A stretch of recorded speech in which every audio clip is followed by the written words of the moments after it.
Okay, so I'll be talking about the next enzyme deficiency, and this is the fructose diphosphate aldolase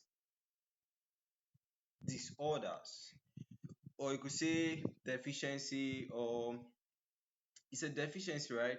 I don't even know why I wrote disorder there. Yeah, it's a genetic disorder, all right, but it results into the deficiency of this enzyme, and this enzyme here is this enzyme here, fructose diphosphate aldolase. All right, fructose diphosphate aldolase. This is it.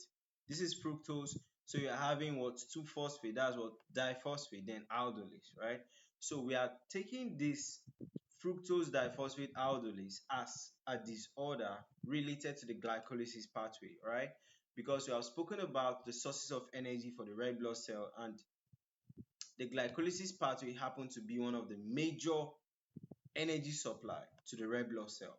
So if you're having an enzyme that is supposed to be part of this pathway to aid this pathway into completion, and the enzyme is being deficient, then you have problems in this pathway too. All right. So we'll be discussing this, and we'll be talking about the aspect of this disease condition, then talk about the possible uh, things that could result if there's a deficiency of what, the aldolase diphosphate. Okay, so the fructose diphosphate aldolase deficiency is a rare genetic disorder affecting the Epstein-Meyerhoff pathway of glycolysis. This is a pathway which we have spoken extensively on it back then in our biochemistry days, right? So it affects the Epstein-Meyerhoff pathway of glycolysis, and this will lead to what? Impaired red blood cell function, because the red blood cell is not having the optimum energy to now function properly. All right. So there's impaired function. All right.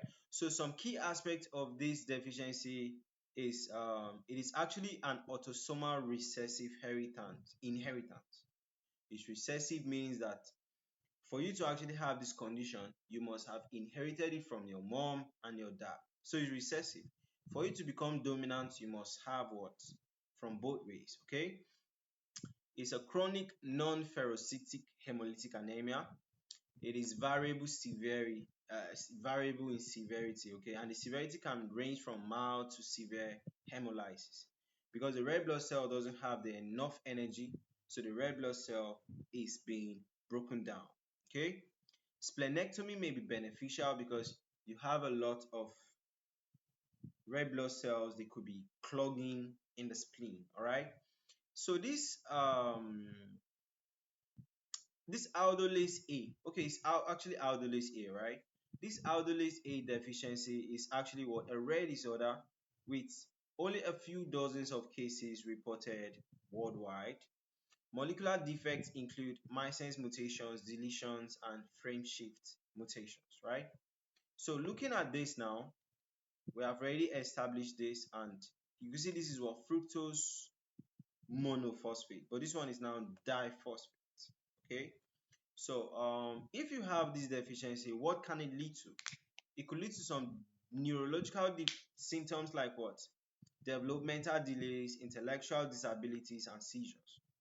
It could lead to muscle weakness and cramping, lead to exercise intolerance, lead to hemolytic episode because your red blood cells will be rapidly broken down. Okay, so you have episodes of all those problems, right? Then there could be increased risks of what? Gallstones. All right. So looking at that, those are the possible. That's how this condition is like, and that's how it will manifest. All right. So fructose diphosphate aldolase A deficiency as a disorder related to the glycolysis pathway.